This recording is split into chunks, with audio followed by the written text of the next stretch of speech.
I remember one time my father took me aside and he said, you know, everything you see around us, this house we have, everything you see in it, I earned that with my own two hands, working 9 to 5 every day.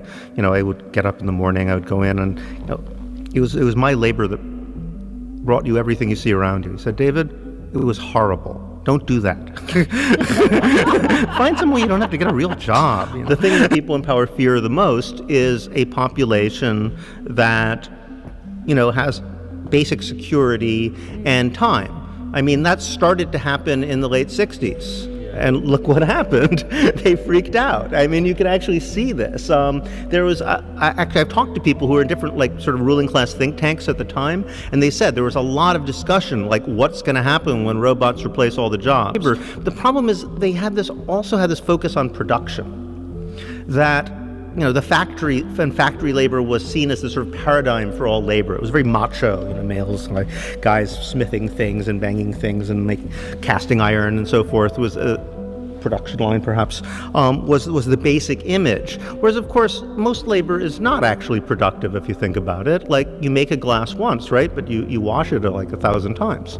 Most labor isn't about making things, it's about keeping things the same, maintaining things, nurturing things, giving them an environment in which they can grow, caregiving, caretaking.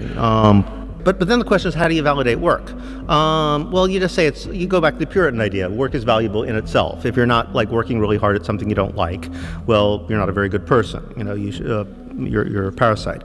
So that's how you can have the situation now where people actually think their work is more valuable if they don't get anything out of it. So I think that we need to massively reevaluate this. If we're going to take off again, we need to start thinking about what makes work actually valuable, which is that it's a form of care for other people. You know, it benefits people in a concrete way, and nobody can really decide how that happens other than the people doing it. So I think if we're going to try to have that conceptual revolution, which you know, can overcome this notion of job creators, and that, you know, everybody left and right, you know, when they're always calling for more jobs and more work. I think, you know, because the only way they can see people as valuable is that they're like doing something they don't like very much, whether or not there's any need for it.